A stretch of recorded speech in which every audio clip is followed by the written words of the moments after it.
by Riverside.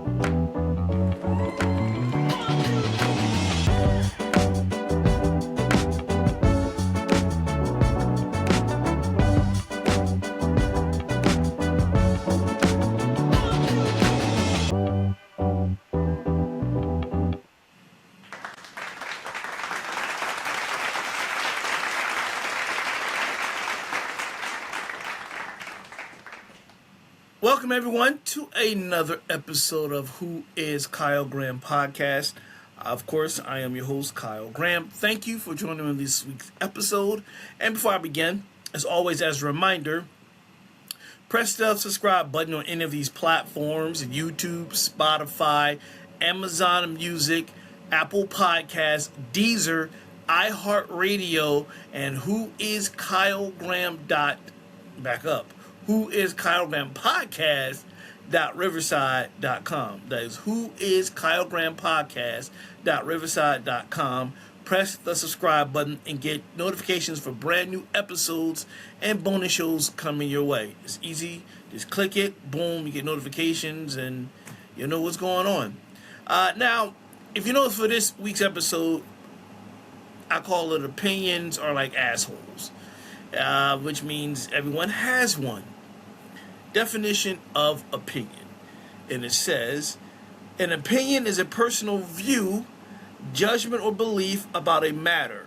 It is subjective and falls short of absolute positive knowledge or conclusive fact. An opinion is a thought, feeling, or judgment about a topic, person, or thing that cannot be strictly proven as true or false. Why do I bring this up? Well, it's because this show, amongst others, express their opinions about a lot of things that they don't know the real facts or what have you. But they, including myself, just gives you what their thoughts are. Now, I bring this up because as a continuation of my two shows ago when I said, when the joke goes too far, this is a hot topic. Now, it's been discussed in and out and around for the past 2 weeks, maybe 3 weeks now, about the roast of Kevin Hart and the jokes and so forth. And everyone has their opinion. Everyone, going after Kevin Hart, and finally he spoke about it. We'll get into that in a minute. But no one should get upset about an opinion. Whether you like to hear it or not, you shouldn't get upset about it. It's that person's opinion. Just because they don't agree with you doesn't mean that they're wrong or what have you. That's just their opinion. You still can be friends, you still can be family, and that's that. Trying to convince them that they're wrong and change their opinion, it's going to lead to more arguments. Sometimes you got to respect it and let it be. Doesn't mean anything. It's their opinion. It's their point of view. And everyone has it. And everyone doesn't see things the same way. You're looking at the same video or picture and you can see something different. Or you can hear something. You hear the same thing, but someone hears something different. How? That's way above my pay grade, and we're not going to go down that rabbit hole. But it tends to happen. And a lot of people, for whatever reason, start fights in relationships, friendships, over a point of view. Their point of view, their opinion. Right? Okay. Without further ado, I'm going to go into the whole Kevin Hart situation, because he's recently discussed the whole situation at his roast. He tried to defend himself and Tony Hinchcliffe after backlash to the George Floyd joke and roast. Quote, as he said, he didn't say the joke. Now, it goes as Kevin Hart is pushing back on any criticisms for Tony Hinchcliffe's joke about the late George Floyd in the recent Netflix roast of Hart. In a night full of wild NSFW jabs at the people's onstage, Hinchcliffe took aim at Floyd, who was murdered by a Minneapolis police officer in 2020, an incident that sparked an international movement against police violence under the Black Lives Matter banner. After previously making Floyd joke at 2024 roast of Tom Brady, Hinchcliffe returned to the topic by saying to Hart, "The black community is so proud of you right now. George Floyd is looking at us all laughing so hard that he can't breathe." Following plenty of backlash, including from Floyd's family, Hart responded this past Tuesday. The comedian said Hinchcliffe had arguably the best set. That's what he quote. But that the joke wasn't tasteful to our culture, while acknowledging that racial humor is on the table at a roast. When asked if Hinchcliffe went too far, he replied, "It's Tony Hinchcliffe. I don't expect less. I don't expect more." Hart continued, quote, "Would I tell those jokes? No, but I don't get why they're being told. Yes, I'm not looking at Tony crazy. I know what you're going to do. I know your style of comedy." Michael Che previously called out the roast for hiring so many white writers for a celebration of the most successful black comic in the last 10 years. And Chelsea Handler, who participated in the event, said Hinchcliffe and Shane Gillis' jokes about race were gross and that they are both racist and bigots. In his discussion in the interview, Hart reminded the host who's interviewing him that he attended the funeral of Floyd and made sure that the family felt supported. He also revealed that after the roast, he connected with former NBA player Steven Jackson, who was a close friend of Floyd. When told that he should have led with that information, Hart quickly retorted, I don't need to prove to people that I give a F," meaning he don't give a fuck. Quote, "Whatever the headlines or dialogue remove." Let me repeat that again. "Whatever the headlines or dialogue, remove me from it. I didn't say it," declared Hart, who pointed out that the jokes were made about his dead parents. Like, what do you want me to do? Drag him off? Fight afterwards? That's not the job at hand. The job was to produce a successful roast, which I did. I don't understand why we stand on a hill and because of this big thing. Either you're a fan of this level of content or you're not. If you're not a fan, then don't watch it. The conversation wrapped when the interviewer asked Hart what he should do if Hinchcliffe called and told him that he was smacked by Floyd's brother in a comedy club over the joke. Quote, "You got to deal with that," Hart said. "What do you want me to do? That's the consequences of this shit." All right. So I seen the interview, and to me, in a way, Hart kind of came off a little arrogant and a little cocky, in my opinion. Again, my opinion, he did. But at the same time, I understood what he was talking about. He didn't say the joke, but his name was attached to it. And a lot of people went after him, more so going after Hinchcliffe, which is true. He didn't say the joke. He can't control people. Now, whether he knew prior to or not, that remains to be seen. But he has a point. He didn't say it, so why are we attacking him? You go after the person who said it, which he wasn't getting that much heat from the people, more so from Hart. I guess because he, quote-unquote, let it happen. He maybe knew about it prior to. He said he didn't. That remains to be seen. I don't know. But this is his opinion. And a lot of comics that I read about or heard from within the last couple of weeks, they all kind of agree, like, yeah, it's a little stiff, but that is a roast. That's what roasts do. Nothing's off limits. Nothing's off limits. They're going to go for everything. And they're right. You don't like it, don't watch it. If it's something that's not your bag, don't pick it up. Drop the bag. Leave it. Keep it moving. Just let it go. It is raunchy. It's everything. They go hard in the paint. And it's traditions been going on for decades. My question is, what if an African American said that joke? Not Tony Hinchcliffe, a white guy. What if a black guy said it? What if Chappelle said it? What if Hart himself said it? What would the response be? Would it still be as bad because a white guy said it? Or would it be like, oh, you shouldn't have said that, but we still laugh, blah, blah, blah. It's okay. He's part of the culture. Something for you to think about. Me, I don't know. I thought at the same time it's stiff, and I know what roasts are, and I chuckled. But at the end of the day, you gotta look like I understand comedy. I understand, what it's all about. I get it, and I know what comes with it. And a lot of, I watch roast, so I know what to expect, and it's something that's just not for the weak. And if you don't like that type of comedy, like something more lighter, then you gotta stay away from roast. And it is what it is. It is sexist. It is racist. It's all of that.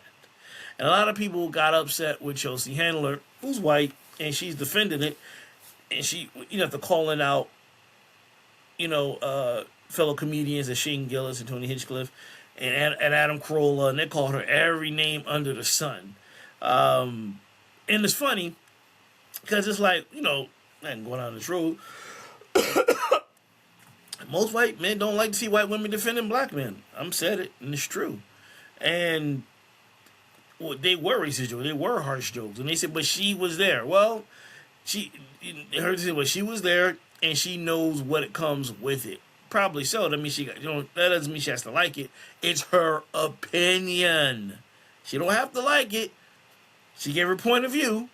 She was like, it's racist. This is her opinion. This is her opinion of them. Whether it's true or not, if they're racist or not, that's her opinion. See what I'm saying? It's her opinion. She thought the jokes were tasteless. That's her opinion. But people get mad. Some people thought the jokes were fine. That's their opinion. Everyone has it. It's what it is. Opinions. The jokes. That's what comes with the roast. Again, like I know people that know about roasts and jokes, and I've heard a lot more stiffer jokes than that. And sometimes you got to read the room, and sometimes that's just who you are. Like Kevin said, I know what Tony does, so he knows his type of comedy. If you never heard of Tony Hinchcliffe before and never seen his comedy, it's a shocker to you. But if you followed him, you know who he was. You're like, I expect that of him. That's Tony Hinchcliffe. That's what he do. He's vulgar. He's this. He's that, or whatever. But of course, some people, the masses haven't heard of him. Now they have. This guy is definitely everywhere. All this roast did was make his name bigger than what it was. Because now he's going to be headlining left and right. Because this is what it is. Like, this is... I said on the previous show that I used to do, and I got this from a book. It's called Controversy Creates Cash. And this is controversy, and it's creating cash. For Netflix, for Kevin Hart, Tony Hinchcliffe, Shane Gillis, and others, it creates cash. It is. It's very controversial. Will it die down? It will eventually. But it's over with. No need for looking back. It's already done. To quote a Nas lyric. And it's, like I said, did he have control of it? Even if he said don't do it, he can't control what comes out of somebody's mouth. You can't. But if you're going to go after Kevin, you need to go after Hinchcliffe. You got to go after everybody. You can't just go after one person. He didn't say it. Go after all. And he's right. If George Floyd's brother smacked him in the face, hey, that's the consequences. You told the joke. That's what it is. There's freedom of speech, technically, and you can say what you want, technically, but always be prepared for the backlash, because there's going to be people that's not going to like what you say and how you say it. That's life. You know what I mean? But again, opinions can be frustrated. It can be confusing. It can be complex. A whole lot of things. But we have them. We have that free will. We have that right to not agree with each other. We got to remind each other, it's like your best friends in the world, your brothers, sisters, whatever, because they disagree and have an opinion does not mean that you're right hands down or they're wrong or whatever. It's their opinion. And sometimes it's hard and difficult to hear and abstain it. You got to let that go. Like, all right, you're right. All right, that's your opinion. We agree to disagree. Let it go and keep it moving. Did this joke go too far? No one knows. There's no right or wrong answer to this. There isn't a right or wrong answer. You may think you have the right answer, whether it's yay or nay, but no one knows. It is part of the game of comedy. And a lot of comedians pretty much all said the same thing individually. Yeah, that's a little stiff, but it's a roast. Every comedian I've heard spoke on it, for the most part, was like, yeah, they shouldn't have, but that's a roast. Then another point they brought up. They omitted allegedly at least 18 jokes from the broadcast. One of them was about First Lady Melania Trump. They removed that. So the question is, if they could omit those jokes, including that one, why not the George Floyd jokes or the other jokes that are like really stiff and racial? Again, that remains to be seen. There's a he said, she said. You know, there's Kevin's side, there's other people's side. Somewhere in the middle, everybody collectively is the truth. We will never know. But that's the rumor and innuendo that was 18 jokes omitted from the show. And one of them was about the First Lady. So, I don't know. And so we're saying if they omit that, they can omit others. That remains to be seen. But Kevin Hart seems to be pleased. He's successful with it. Netflix definitely. Tony Hinchcliffe is loving it. And everybody else, they're like, hey, it is what it is. And they're getting booked and their stuff and headlining and getting shows and making money. And that's that. But again, I don't think we will never know when a joke goes too far. Because even though it may sound like it, somewhere there's a group of people thinking it doesn't. So I don't know. It's an ongoing thing. But it's, of course, people's opinions. And opinions, they are a pain where a pill can't get to. You know? Whether you like it or not. It is. It really is. You know what I'm saying? So, let's move on to other topics that I will have an opinion on. And listen, you can get at me if you disagree with what I'm saying.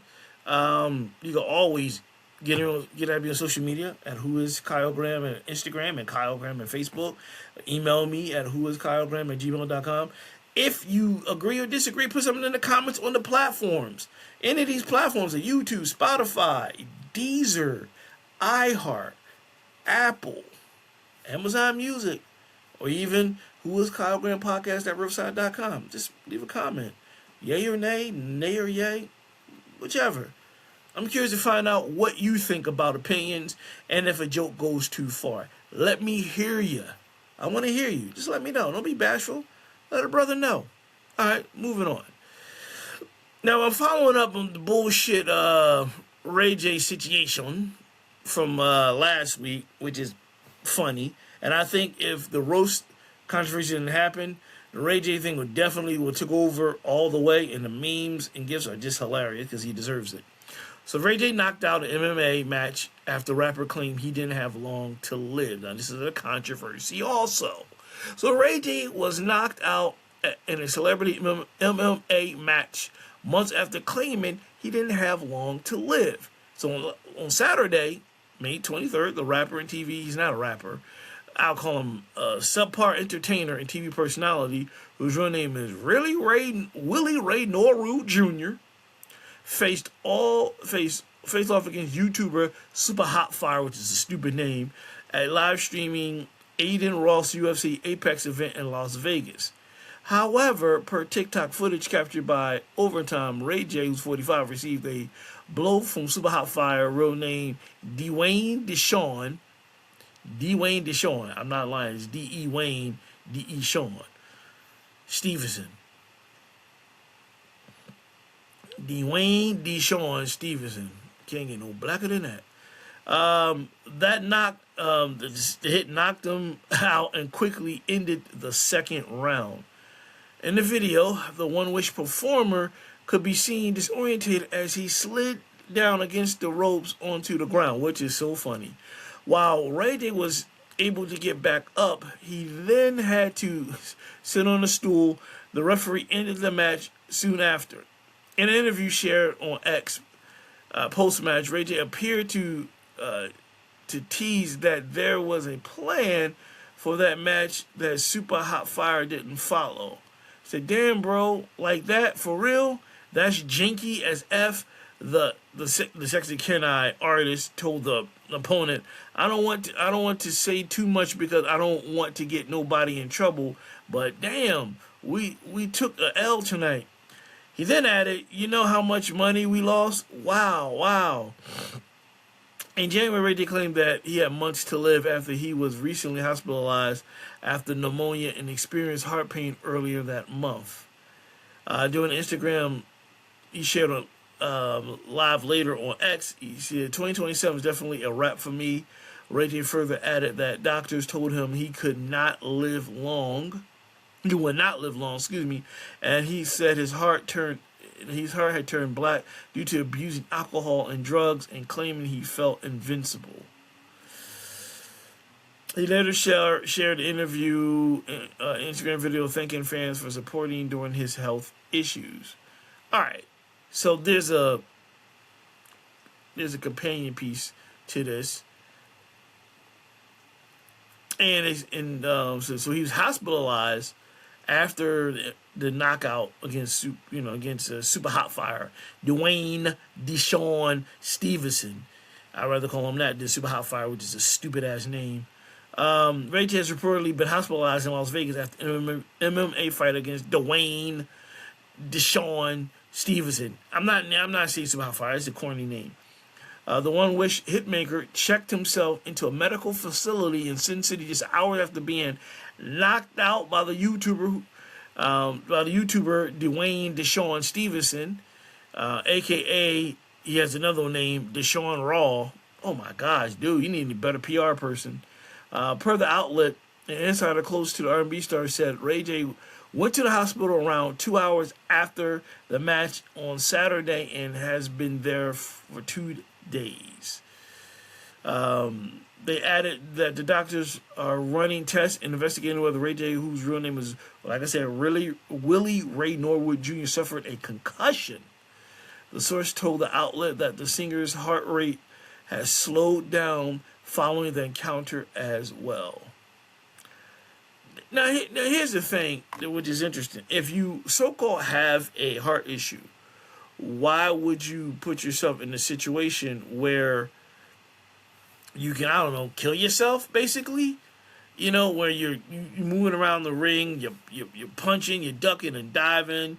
Well, he didn't do that much punching and ducking and diving. He kind of got knocked the fuck out. But you're still heart rate racing, and you're putting yourself in jeopardy. Why would you go through that? Number one. So I call bullshit on his health issues. I do. Because if you're saying it's a rap for me, and I have issues with my heart and all that stuff, you wouldn't put yourself in that situation where you could, I don't know, maybe have a heart attack in the ring.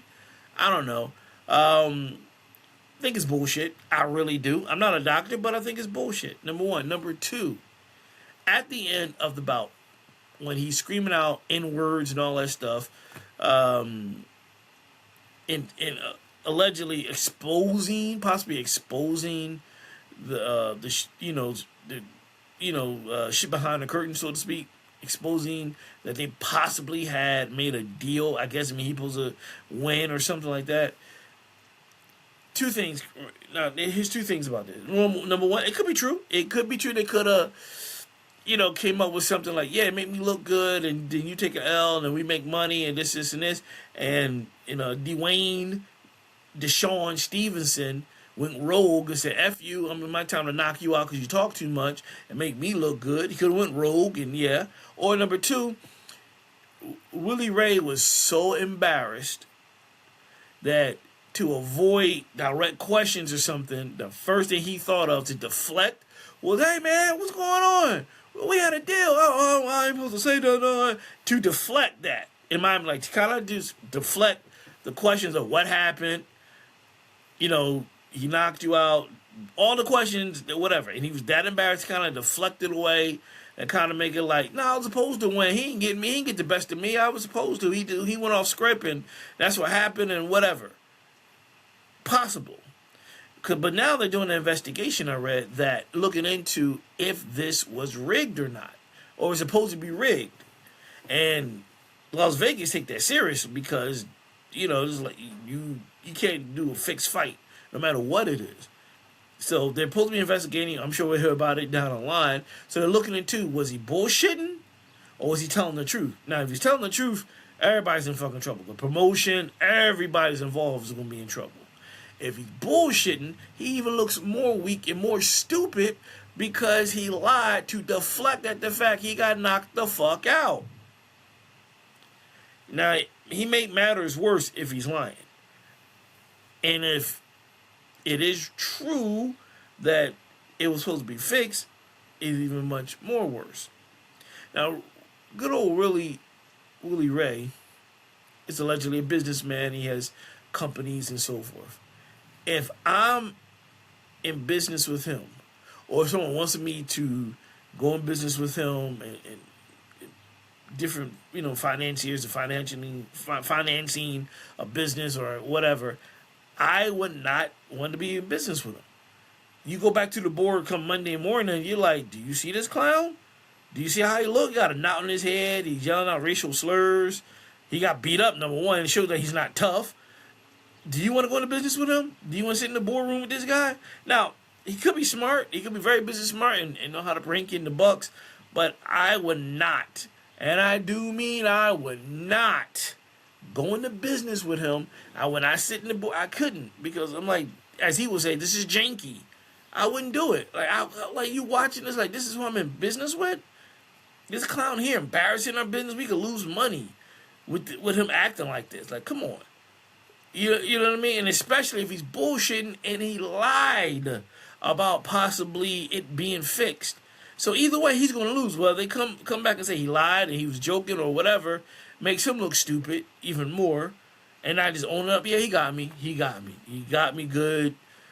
Respect to him. And it would have all been over with for the most part. He still would have to, he'd still be made fun of, obviously, but it'll drop. But now the fact that they're looking into it and they do an investigation and it shows that you're lying or you're telling the truth, it's not a good look overall. But I love watching the videos of them get knocked out, and just the added music and the voiceovers to it is hilarious. And it's just, again, that shit's going to carry him forever. So you can never talk tough about anyone going forward. You can't. Like, you just... You can't, I'm gonna whoop you, I'm gonna do that. Nah, you can't do that. They got this over you, dude. Nah, you can't do that at all. I never liked him anyway. I wasn't a personal fan of him, but I just think that's just weird that he said that. And again, they look into it and they find out that it's not real. It makes it look bad, or vice versa. Him and everyone involved will be getting in a whole lot of trouble, paying a whole lot of fines. In the state of Nevada, trust me. All right. Moving on. What else?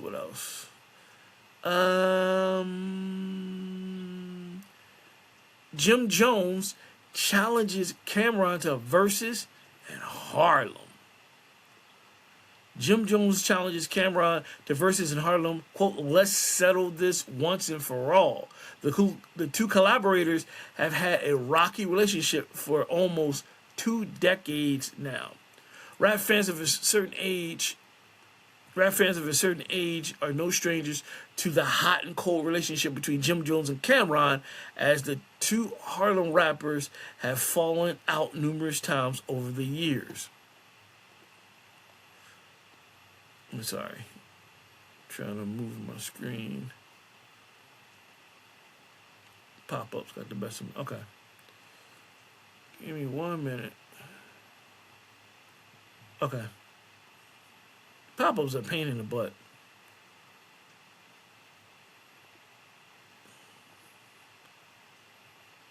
Sorry. Because I'm reading it, and then the pop-ups comes up, and then it get right in the way, and it slows everything down. It's annoying. Wait, hey, this is live, so what are you going to do? Alright, I wait for it to pull back up. It looks like it's not going to. Let me see. I had it. Then I went to clear the pop-up. Let me get rid of this. Alright, let me start this again. Sorry about that. There we go. Clear, and we start. All right. So, as I was saying, rap fans of a certain age are no strangers to the hot cold relationship between Jim Jones and Cameron, as the two Harlem rappers have fallen out numerous times throughout the years. Most recently, though, they have been at odds after 50 Cent made an appearance on Cam's interview in an interview show, Talk with Flea back in December 2024, it looks like they still haven't buried the hatchet. Over Memorial Day weekend, Jimmy took to Instagram to issue his fellow diplomat a challenge. Quote, "Tell your mans I want to do a versus against him, because he made us lose our last verses at the Apollo."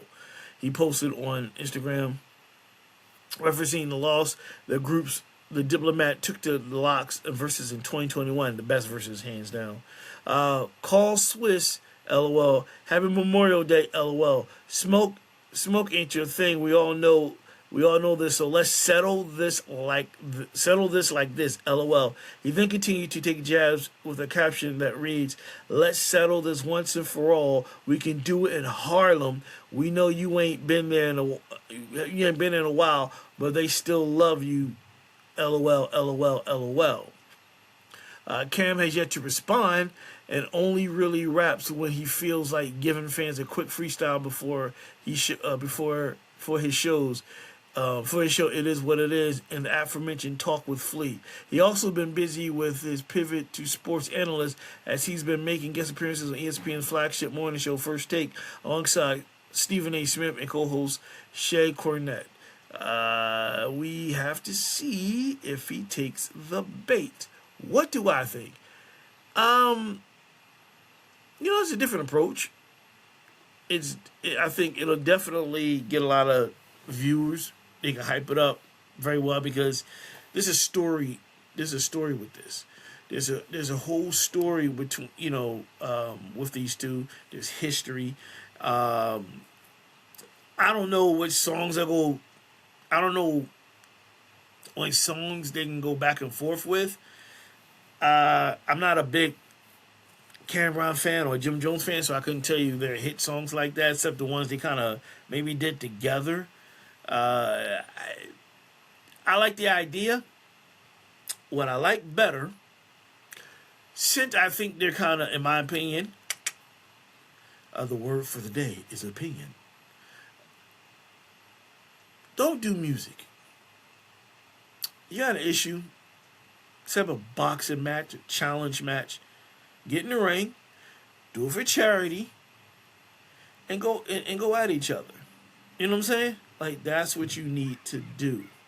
Get your little undercard together, celebrities that don't like each other, and let's go. Let's get in there. Let's do it. I think that's the best way, because the verses, you guys' catalogs individually are not strong. And yeah, I know she chose Harlem because that's where they're from, and the turnout is good. But I don't think the music would be. The viewership will be good. I don't think I don't know. I'd rather get in a boxing match and a challenge match. Do it for charity. Do a facility in Harlem. Do it at the theater. Put the ring on the stage at Harlem, and y'all come out. Make it a night of it. Put your beef right there in the ring, and you go your way, he goes his way. I think that's a better versus than rapping, because I think a boxing match, like a charity, would do it. Get it all out of you. Get it all out. Just get boom, boom, boom. Referee, organize, boom, and dig the move. It'll bring in a lot of money for charity and for yourself, especially if Cam is going to ESPN and he's like in mainstream. He can hype that joint up. He got his shows, and I think Jim Jones got his shows. It'll make a lot of money for them and for the charity of their choice. You know what I mean? I'm just saying. Now, everyone takes my ideas. You know where you got it from. I'm Kyle King. Not Don King, Kyle King. You know what I'm saying? So I know how to promote these celebrity things. But other than that Ray J bullshit, you get something way better than that. Trust me. I know how to promote it right, and that's how you do it. This is a Who Is Kyle Graham Promotions. Trust me, that's how you do the damn thing. Will it happen? The verses ever happen? I don't think it should. Is like I said again. I think there's a better way of doing it, but not that way, not the music way. Nah, that's not gonna work. It's not gonna work. Speaking of music, speaking of Harlem.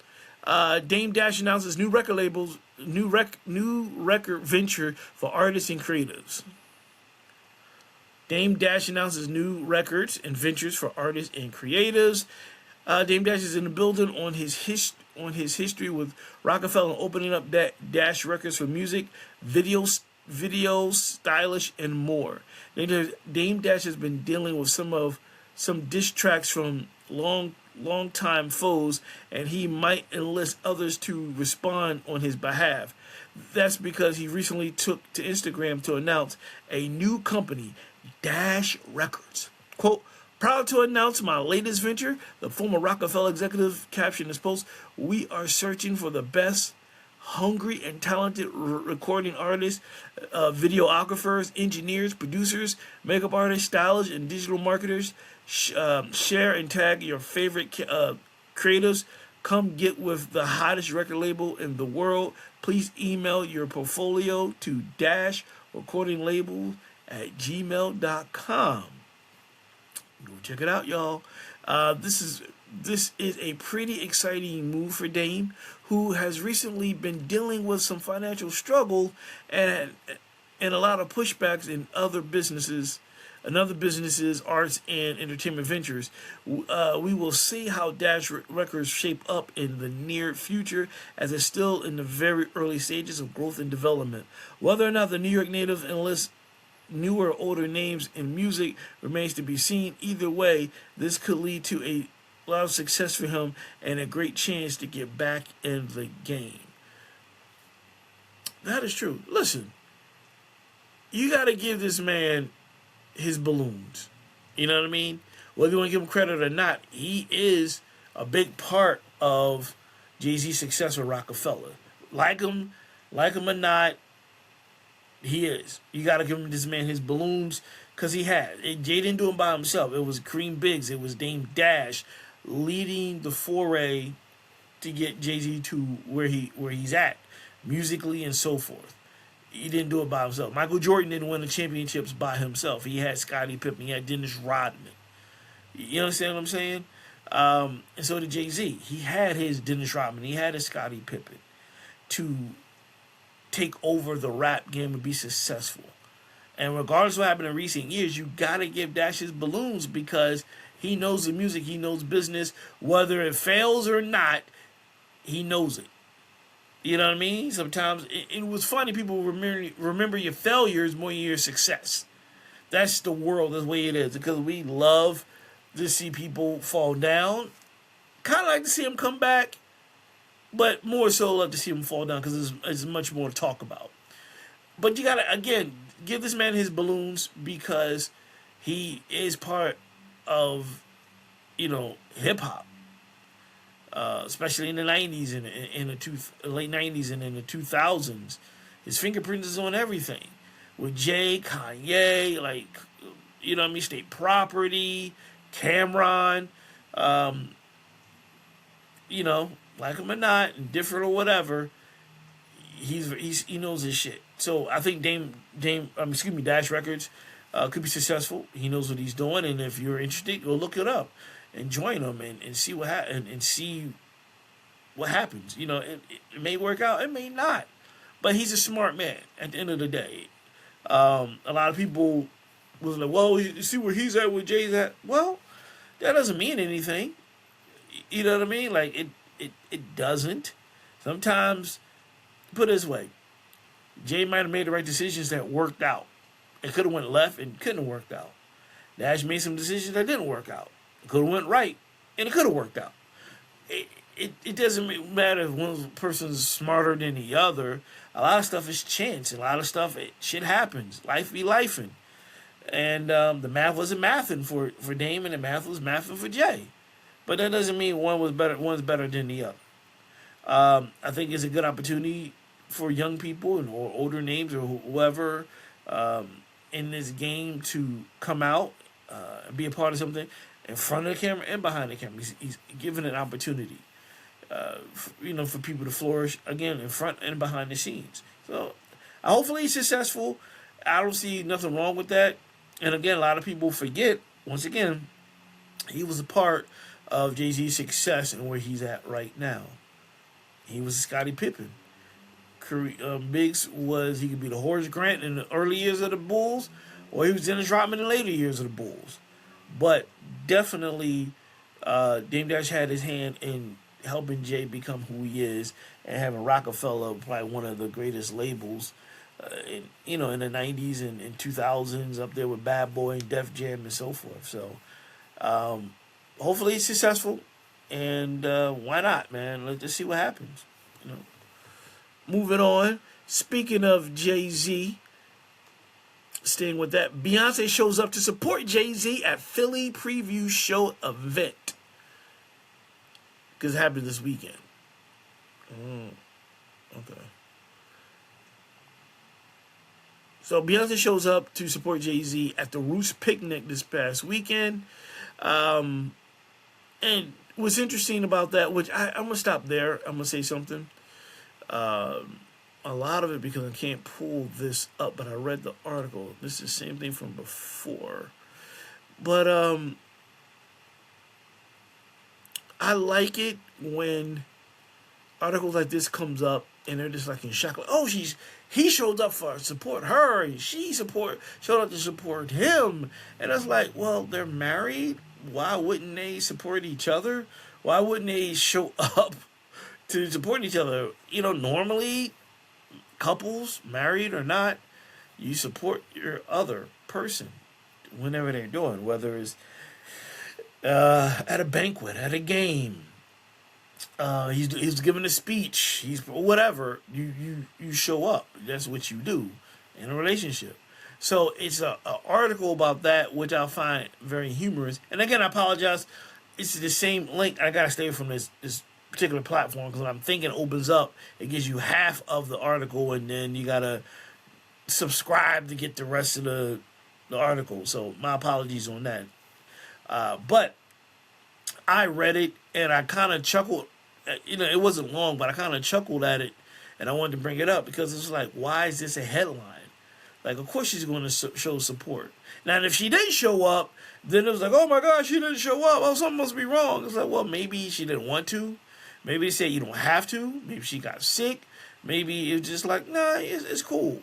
So, but it's interesting how people can take something simple as Beyonce showing up to show support to Jay-Z. Well, they're human beings. They're a married couple. They're no different than you and I. The only thing is different is status. That's it. Otherwise than that, you cut them, they bleed.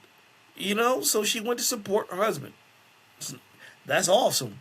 That's what's up. That's what you do. It's something he does the same thing. Like, this is what couples do, whether you are a celebrity or a citizen, whether you are married or in a serious relationship, you go support each other. You just go like, hey, I'm in your corner. I'm here to watch. Like, go ahead, do your thing. But I just wanted to bring that up because I just felt like, why is this a headline? That she's supporting her husband. Okay, that's cool. And if she didn't, why is this a headline that she wasn't there? We don't know why she wasn't there. Well, speculation say they're having problems and this is why he didn't show up. No, maybe because she was like, I don't feel like going. If she didn't show up.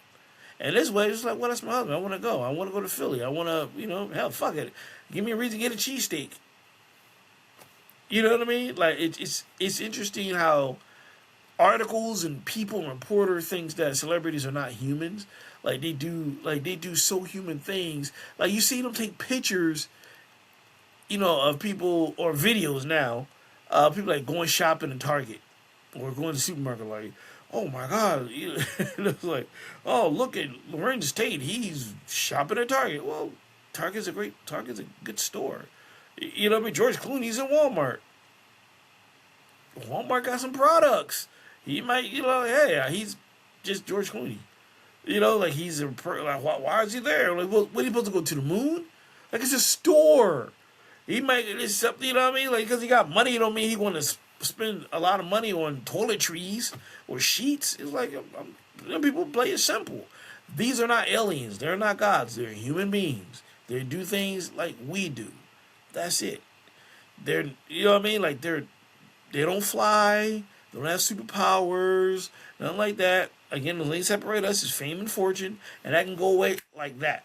But they're insane. And they do normal stuff. They walk their dogs.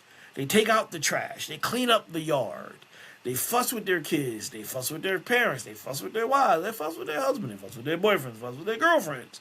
They fuss with their siblings. They fuss with their friends. Why? Because they're human beings. So if Beyonce want to show up and show support, cool. Why make a big deal out of it? I presented it on here because I found it interesting. Like, I was like, well, isn't that normal? When you just like, hey, I'm a come check you out. He might ask, hey, yo, come to Philly with me. Let's hang out and get away from the kids and make it a weekend. Okay. And she showed up and showed out and clapped her hands and enjoyed her husband and went off into the night and got a cheesesteak and head back to where they live. So, again, stuff like that always make me laugh when I see that so-and-so supported her husband or wife. When you do that, support your girlfriend, wife, husband, it's nothing new. It's not out of the ordinary. Just find it kind of interesting. I really do. All right, moving on. Let's see. Staying with music, Nas is feeling disappointed in his 2018 collab with a controversial rapper.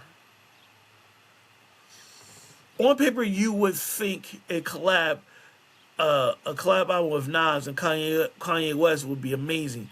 Ye's brand of soul samples with the Queen's Bread legend strengths and storytelling should theoretically make for a great album.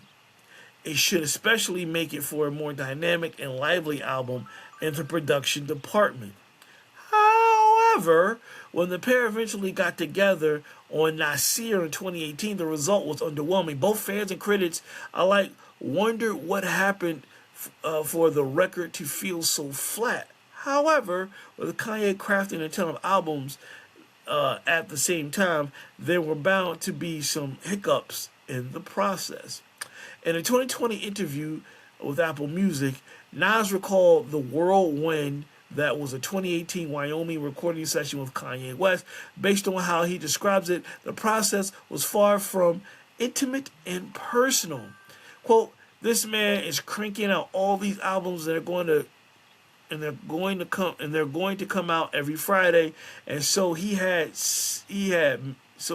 mixed albums, finished albums, so I kind of had to wait till the last week before the album dropped to really have him in the room, to really have him be there to get these records done.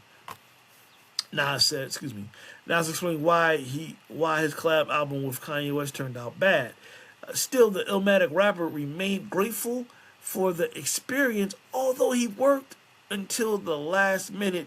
He was just glad he got to experience another part of the country he hasn't been in. I've never been to Wyoming. You know what I'm saying? I thank him for bringing me out there and to see a different part of America, to be around that energy with all the producers and artists. But I also had my room to the side, so if I wanted to work with them longer, because we only got, honestly, we hung around, we went over ideas, but it really, really got down to the wire. No pun like at the last week. In the last week, he continued. Still, he wants to get back to the lab with Kanye one day in 2020 in an interview with another show. The New York legend believed that they could have made magic. All they needed was more time together. I don't know what went wrong. I did want to work with Kanye. Nas said he was working a lot.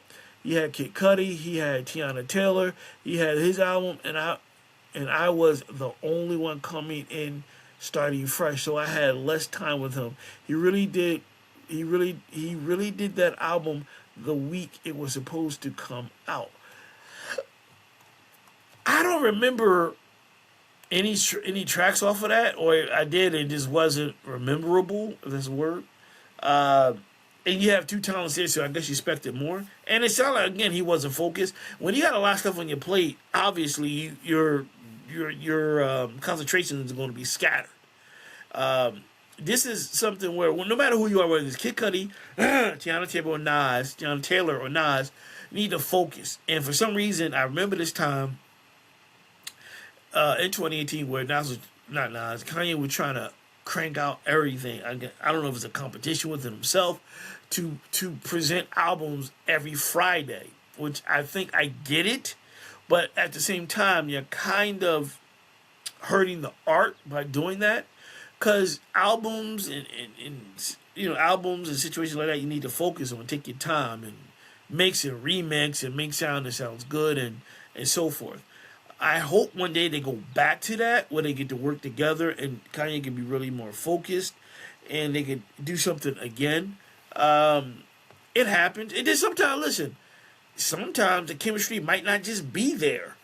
You know, it might not just been the fact that it was down to the wire. It might just sometimes the producer and the rapper might not have that chemistry. You know what I mean? Like Nas and Hit Boy got perfect chemistry. Then you can say, well, they had the time to do it. That's true also. It's the only time we'll tell if they get back in the lab together and do it. We'll find out. But I think it'll be cool, man. I think it's something that's they need to do to kind of make up for it and get a focused Kanye. When there's nothing else going on, they can focus on the album, be clear-headed, and it won't be like, all right, I got your album here, I got Kid Cudi album here, I got this person album here, and you trying to please everyone. Every artist that he worked with was Tiana Taylor, Kid Cudi, or Nas are different artists, which means your approach is going to be different, have different personalities, which means your music, your beats are different. You know what I mean? And you got to concentrate on that. As an artist, artist mean as a producer, you're an artist. And you got to make sure that mixing and matching, this is complete, this makes sense, which this should drop first, this is that, and the other. This is why you need to do like one album at a time. To do several at one time is crazy because something's going to get damaged from that. You're spinning all these plates, one of the plates is going to fall off and break. And I think that's what happened with Nasir. He's kind of spinning all these plates, and the one that kind of got a little bit of got a casualty, because collateral damage, I should say, is a Nasir album from 2018. But so hopefully they can come together and maybe try to do it again, do another album again, and this time have a clear-headed Kanye in terms of like not having other albums to do. Just have that one joint. They can make it, boom, and see what happens. Now, if they make it, dig the move. So if they make the album with time, and it comes out and it doesn't hit like it's supposed to be hit, then it might be the chemistry. So right now, we don't know if it's the chemistry or is it the time. Now they're saying, oh, man, the chemistry would have been fine. We just didn't have the time. So let's try it. Let's see what happens. Let's give them the time, let them drop it, and if it don't hit, that means it's something between the two. And there's nothing wrong with that. You know, sometimes your chemistry just, what you may think you have, you might not have, and have. How was you going to know unless you work together? But hopefully they will. Hopefully they will make another Nas album together, and we'll see what happens. So, you know, that's something I would look forward to. But I don't recall, unless I heard it and don't remember, I don't remember a track from that album. I personally don't. I don't remember hearing it or anything like that. Marlon Wayans on support for trans son and friendship with Dave Chappelle. Marlon Wayans explains friendship with Dave Chappelle while supporting his trans son. Quote, I know Dave's heart. Marlon Wayans is offering insight into his friendship with Dave Chappelle. In a new interview with Variety, the Scary Movie creator, who's 53, was asked about navigating his relationship with Chappelle, who's 52. I know Chappelle was younger. Who has received backlash for jokes at the expense of transgender community in his comedy material. Wayans has spoken openly about supporting his trans son Kai. Quote, I wouldn't hang with Dave if he was full of hate. I don't hang with people like that, Wayans told the outlet. I know Dave's heart, and his intention isn't to punch down. Chappelle's 2021 Netflix comedy special, The Closure, sparked backlash due to his disparaging jokes about multiple trans people amid a nationwide wave of litigation targeting LGBTQ plus rights. It led to a walkout by hundreds of Netflix employees who decreed Chappelle's material as transphobic. GLAAD and the National Black Justice Coalition spoke out against the special, with some calling for a Netflix boycott. The comedian said at the time this was open to speaking with the streamer employees and didn't quote blame vocal LGBTQ plus people who for the controversy. Everyone I know from the community has been nothing but loving and supporting, he said, adding, I said what I said, and boy, I heard what you said. My God, how could I not? Speaking to Variety, Wayne's position the controversy as a censorship war, adding, you have to be a comedian to understand that. Chappelle, he said, wants to freely tell his jokes, and if you're going to be anti-comedy, then he's going to keep attacking you until you learn to have a sense of humor. He's just standing there defending his front line as a comedian. As a fellow comedian, continued Waynes, I respect Chappelle's journey, and as a friend, I respect his journey, and for my child, I respect their journey. He concluded, and as the father of my child, I can appreciate my feelings towards my friend and my feelings towards my child, and how we can put those things together, and I can explain both sides. I'm between them, so I can explain both sides to each other.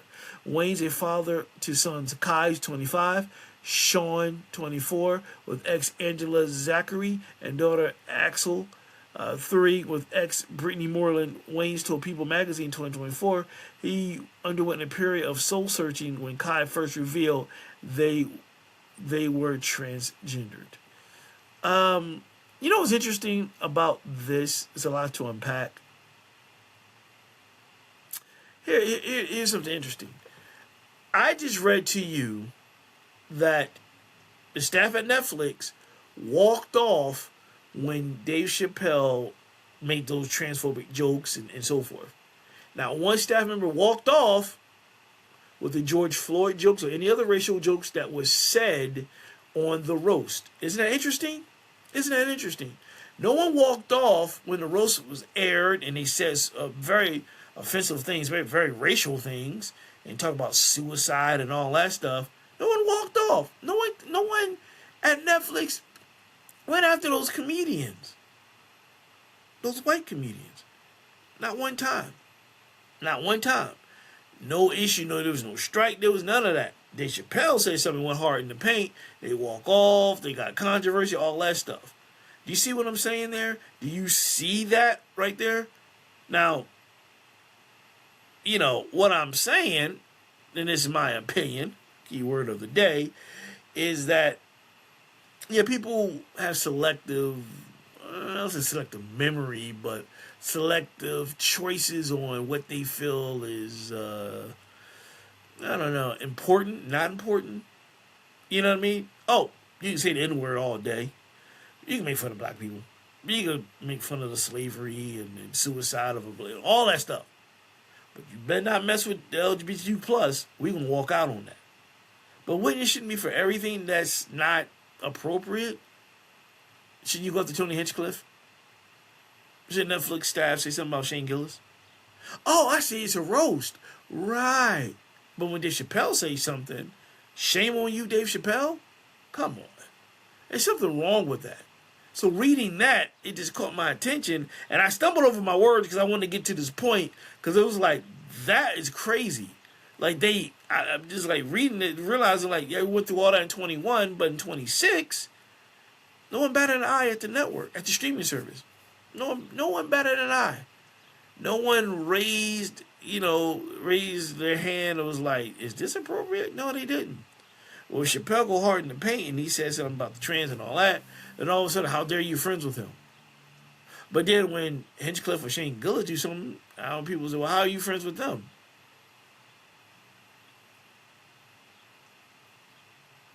I'm just saying.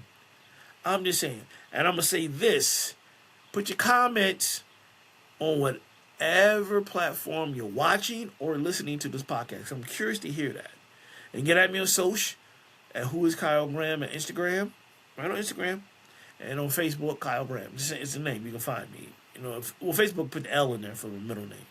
But I just find it kind of interesting. That is something for discussion. Like, why is that a huge name? Now, this I will bring up because I'm down the line. I think if not next week, the week after that, I will I have something I want to get into because I'm looking into something first before I present it. It's topic one, the usage of the N word, and it's going to be a couple of parts. It's going to be a part one of that that I want to get into. But I find it kind of interesting that no one batted an eyebrow on Netflix about this, the staff or nothing. But in 2021, when Chappelle went hard in the paint, and you know, people still remember that. They're like, how could you be friends with him?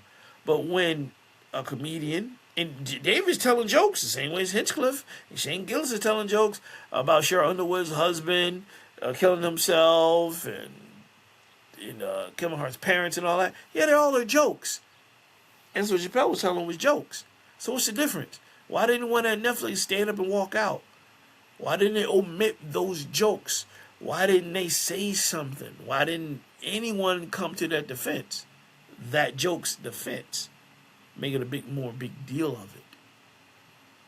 I'll let you guys answer that. I'm going to leave that alone and move on.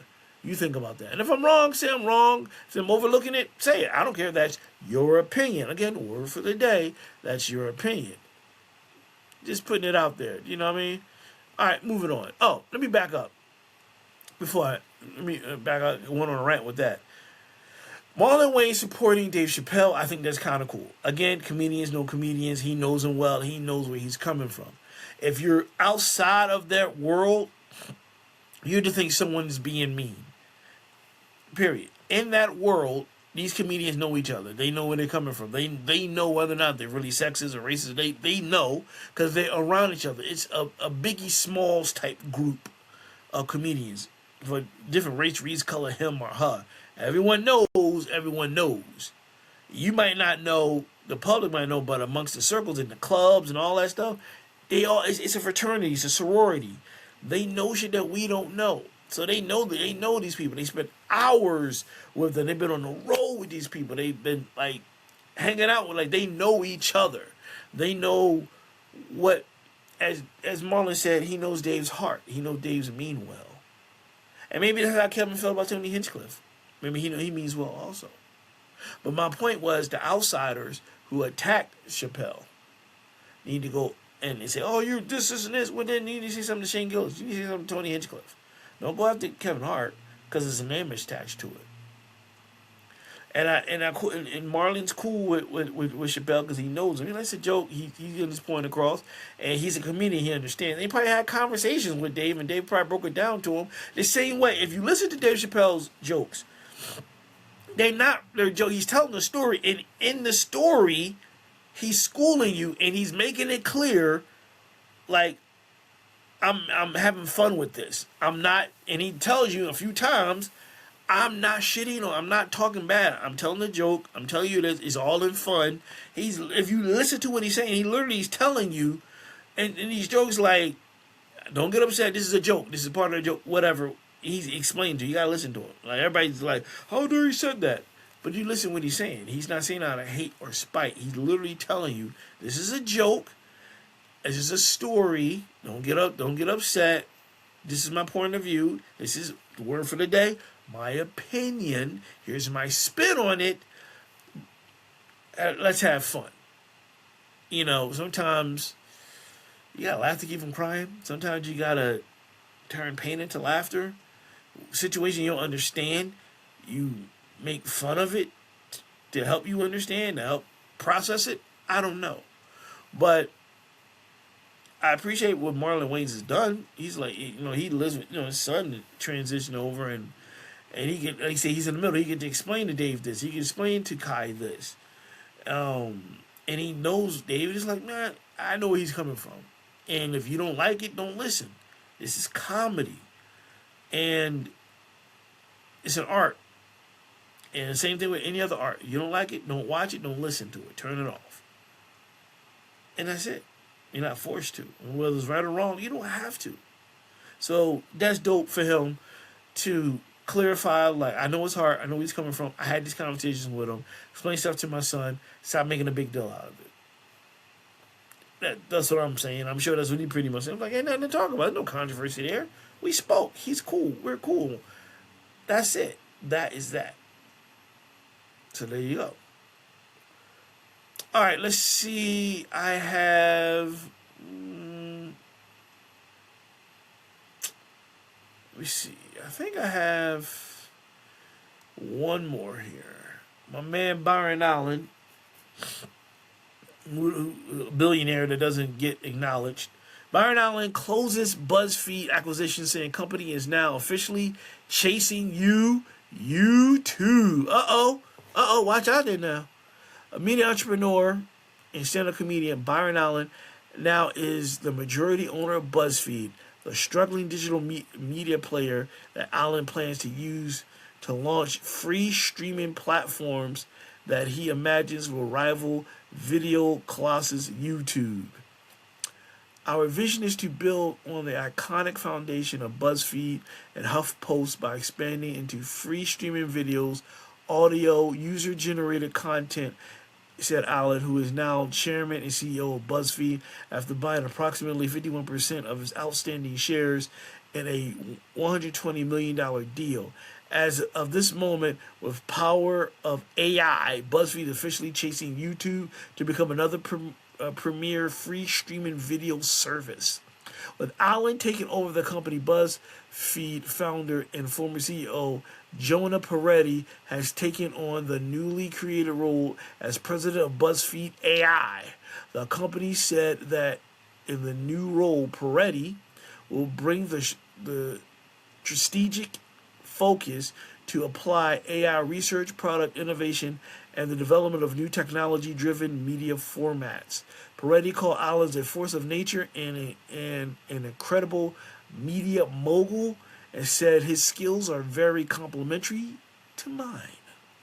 Allen's, quote, deep relationships with advertisers, partners, and sources of capital free me to focus on what I've always loved most, the intersection of tech and media, Peretti said in a statement. I'm thrilled to pass him the baton and even more excited about what comes next. AI is going to create a new medium for content that wasn't possible before, and I'm convinced the opportunity is enormous. With the Allen deal, BuzzFeed Studios and the company's tasty brand will be set up as a new independent entities, but will remain wholly owned subsidiary of BuzzFeed. This will allow for outside investment in those businesses as opposed to an investment in the entire portfolio. I like the name Tasty Brand. It sounds kind of... Anyway, listen, look here, man. I'm digging it the most. I like what he's doing. I love the fact that Byron Allen is doing this thing. You know what I mean? And he's just smart man, you know, and he's taking over companies and making it, and it's good to see a person of color doing that. I hope we get more of that happening, along with him, Tyler Perry, and others that we may not know about, because they don't put that shine on them. And I'm looking to BuzzFeed because you never know. Hey, this show might pop up there. You know what I mean? I might add that to the platform. Look into, like, hey, check it out on BuzzFeed along with YouTube and others. You know what I mean? Wherever I can get the show at, I don't care. So I love what Byron Allen is doing business-wise.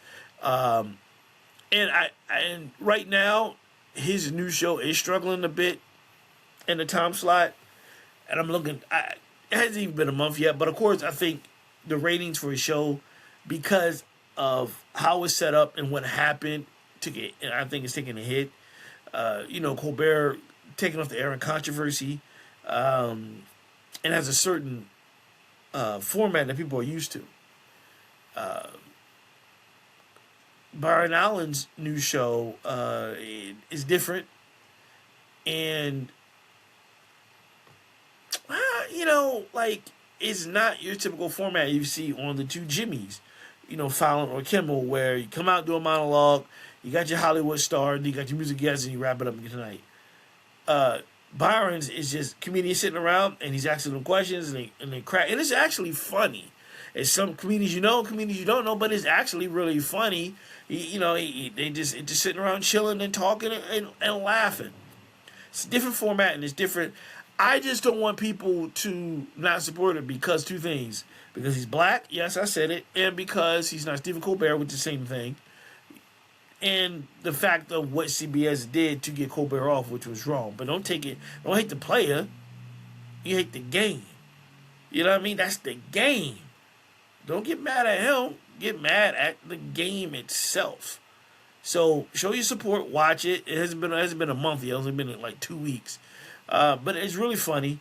And again, my man doing this thing in the business world, buying up BuzzFeed and with Tasty Brand and HuffPost. And that's dope. And don't be surprised. Hey, I don't know. You might see my show on there or him on my show. You never know. You never know. I got some things for you guys. You just listen to work something I'm excited about. And I'm also excited that I'll be here next week, Lord willing, for another episode of Who is Kyle Graham podcast. Remember, press the subscribe button on any of the platforms on Spotify, YouTube, Amazon Music, Apple Podcasts, iHeart, Deezer, Who is Kyle Graham podcast.riverside.com, and maybe BuzzFeed. So, hey, you can watch the video version or the audio version of the show, get notifications for brand new episodes and bonus shows coming your way. So, ladies and gentlemen, boys and girls, listen, have a great week. Be careful. Be safe out there. Continue to believe whatever higher power you believe in. Try to stay positive. A lot of stuff going on. Try to keep positive people around you. And Lord willing, I will see you here next week for another episode of Who is Kyle Graham podcast, right here on any of the platforms I just named. That's it. Have a good one. I'll talk to you soon.